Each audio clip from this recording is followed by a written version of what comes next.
ওসিরা নাকি থানায় বসে বলে আমার চেয়ে বড় বিএনপি আর বাংলাদেশে নাই।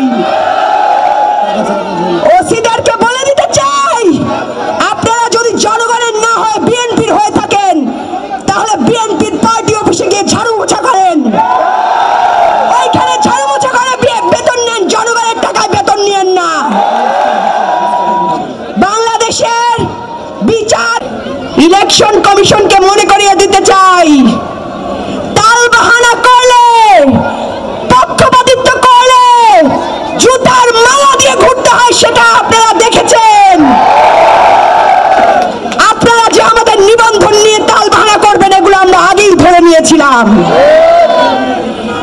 এই প্রশাসন, এই থানার ওসিগুলো এরা কি জনগণের নাকি যেই দলের ক্ষমতা হয় সেই দলের? প্রশাসনকে জানিয়ে দিতে চাই, আপনারা যারা ভালো, আপনাদের নিয়ে আমাদের কোনো আফসোস নাই, আমাদের কোনো দুঃখ নাই। অনেক পুলিশরা এসে বলেছেন তারা তাদের সাধ্যের অর্ডারে গুলি করতে বাধ্য হয়েছেন, হয়েছে না? বড় বড় স্যাররা অর্ডার দিয়েছে, প্রশাসন পুলিশেরা গুলি করেছে। এই দালালদের, এই প্রশাসনের দালালদের প্রতিরোধ করতে হবে। এই বরিশালের ওসিরা নাকি থানায় বসে বলে আমার চেয়ে বড় বিএনপি আর বাংলাদেশে নাই। ওসিদেরকে বলে দিতে চাই, আপনারা যদি জনগণের না হয় বিএনপির হয়ে থাকেন তাহলে বিএনপির পার্টি অফিসে গিয়ে ঝাড়ু মোছা করেন, ওইখানে ঝাড়ু মোছা করে বেতন নেন, জনগণের টাকায় বেতন নিয়েন না। বাংলাদেশের বিচার সংস্কার হবে, নতুন সংবিধান হবে, তারপর নির্বাচন হবে। বরিশালে একটা হাসপাতাল আছে, শেরেবাংলা মেডিকেল কলেজ হাসপাতাল।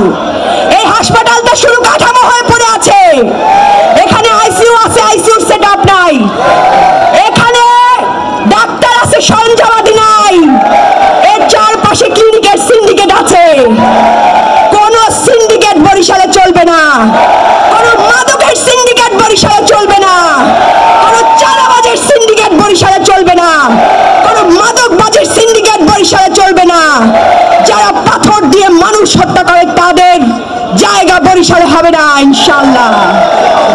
কোন মাদকের সিন্ডিকেট বরিশালে চলবে না, কোন চাঁদাবাজের সিন্ডিকেট বরিশালে চলবে না, কোন মাদকবাজের সিন্ডিকেট বরিশালে চলবে না।